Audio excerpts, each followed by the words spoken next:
de l'actualité, le roi Mohamed VI à Abidjan à partir de cet après-midi. Il sera là pour 5 jours. Des projets socio-éducatifs et économiques au programme.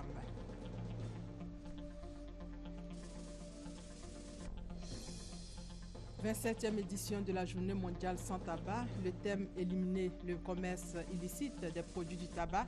5000 décès enregistrés par an en Côte d'Ivoire à cause du tabagisme. Le gouvernement ivoirien tire la sonnette d'alarme. On ira à l'aéroport où les services des douanes sur place ont saisi 130 kg bruts de drogue estimés à 5 milliards de francs CFA. Bonjour à tous. Dans l'actualité, l'arrivée du roi Mohamed VI à Abidjan cet après-midi pour une visite de 5 jours. Visite qui permettra de renforcer les relations déjà excellentes qui existent entre la Côte d'Ivoire et le royaume chérifien. Des projets socio-éducatifs et économiques sont au programme. Fin des assemblées annuelles de la BAD, Banque africaine de développement depuis hier.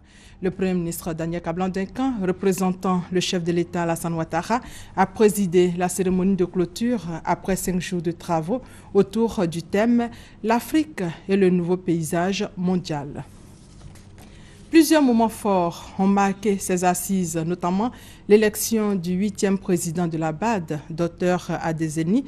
Les défis majeurs qui attendent le nouveau président de la BAD sont entre autres la bonne gouvernance, le développement du capital humain, la lutte contre la pauvreté et le financement des infrastructures. Adama Kone.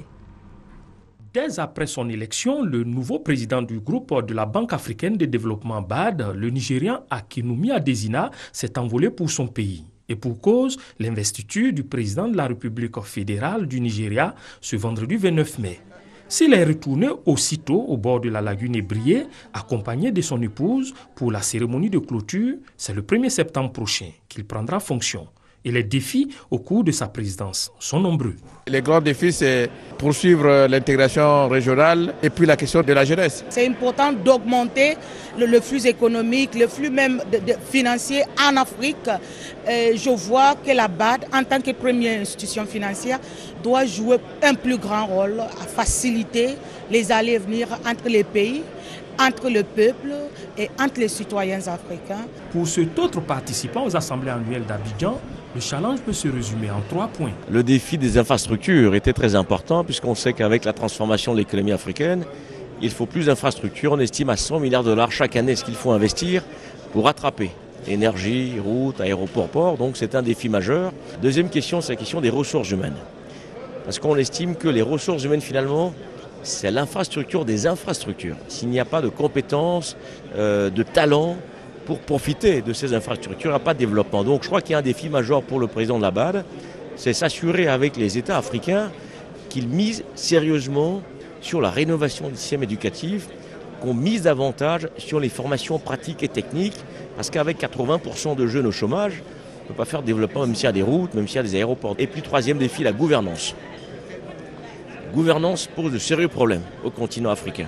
La gente féminine compte aussi figurer parmi les priorités d'Akinwumi Adesina. C'est important d'accroître la politique envers les femmes, d'autonomisation, de renforcement des capacités. Mais sa longue expérience dans le secteur agricole ne va-t-elle pas influencer ses options? Ça devrait à mon avis influencer, même si je ne peux pas supputer ce qu'il fera. Mais vous savez que l'agriculture, en principe, occupe 3/4 des populations africaines.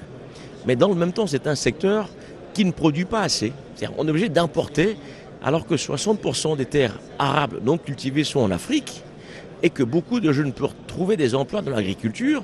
On n'a jamais finalement mis l'accent sur l'agriculture. Si le président, fort de son expérience dans l'agriculture, ne pousse pas aussi l'agenda de la BAD et des pays dans le développement, l'industrialisation de l'agriculture pour nourrir l'Afrique, pour donner des jobs, pour créer des industries, je pense qu'il sera passé un petit peu à côté de quelque chose. Tout compte fait, l'on s'accorde sur le fait que le nouveau président a les moyens de réussir sa mission. C'est quelqu'un qui a une notoriété internationale, donc il va beaucoup apporter à la BAD au niveau de ses relations, au niveau de ses connaissances. C'est un chercheur hors pair, donc pour moi c'est quelqu'un qui va être à la hauteur.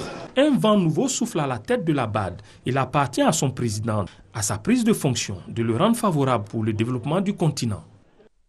Le Premier ministre Daniel Kablan-Duncan a pris part à un panel sur le climat des affaires. Daniel Kablan-Duncan en a profité pour faire le point du chemin parcouru par la Côte d'Ivoire. Ensuite, le Premier ministre a accordé différentes audiences à des personnalités venues prendre part aux assemblées annuelles de la BAD. On fait le point avec Hervé Blé. C'est en s'appuyant sur de nombreux exemples que le Premier ministre a démontré à ses hôtes que la Côte d'Ivoire est pleinement engagée dans l'amélioration de son climat des affaires. Soucieux de voir le secteur privé prendre une place de plus en plus importante dans le développement du pays, des efforts ont été consentis par l'État qui d'ailleurs se poursuivent. Face à des hôtes désireux d'en savoir davantage sur la place accordée au secteur privé, Daniel Kablan-Duncan s'est montré rassurant. Je l'ai indiqué qu'en 2014, 64% d'investissements faits en Côte d'Ivoire étaient faits par le secteur privé. Le climat des affaires a été beaucoup amélioré donc, en Côte d'Ivoire et que les gens peuvent créer une entreprise donc, en 24 heures. Et disons que les délais ont été raccourcis, les coûts sont moindres et qu'il faut qu'ils viennent donc investir en Côte d'Ivoire. Fini le panel sur le chemin parcouru par la Côte d'Ivoire. S'agissant du climat des affaires, le Premier ministre avait rendez-vous à la primature avec une délégation d'une quinzaine d'hommes d'affaires indiens. Ces derniers étaient désireux de s'informer sur le climat des affaires en Côte d'Ivoire, tout en exprimant leur désir d'investir dans le pays.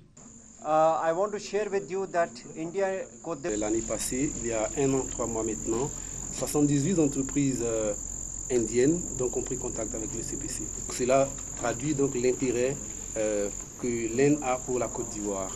Nos relations sont en train de se renforcer. Aux hommes d'affaires indiens a succédé l'ancien vice-président de la Banque internationale pour la reconstruction et le développement, BIRD. Justin Lin a passé en revue, avec le Premier ministre Daniel Kablan-Duncan, les moyens mis en œuvre par le gouvernement ivoirien pour réussir le développement du pays. Je suis convaincu que la Côte d'Ivoire est sur une étape de décollage. Donc je suis sûr que la Côte d'Ivoire va réussir ce que nous avons réussi en Chine et en Asie de l'Est. La fête des mères, c'est demain. Déjà hier, la première dame a célébré les femmes des médias. Communion parfaite à l'ISTC où Mme Dominique Ouattara a exhorté les femmes au travail et à plus de professionnalisme. La première dame a fait plusieurs dons sur place. Ambiance et commentaires, Thomas Kessambi. C'est ce vendredi que les femmes du monde des médias de Côte d'Ivoire ont choisi, laissant de côté un tant soit peu leurs plumes, microphones et autres artifices du métier pour célébrer la fête des mères édition 2015. Une fête sur fond d'hommage.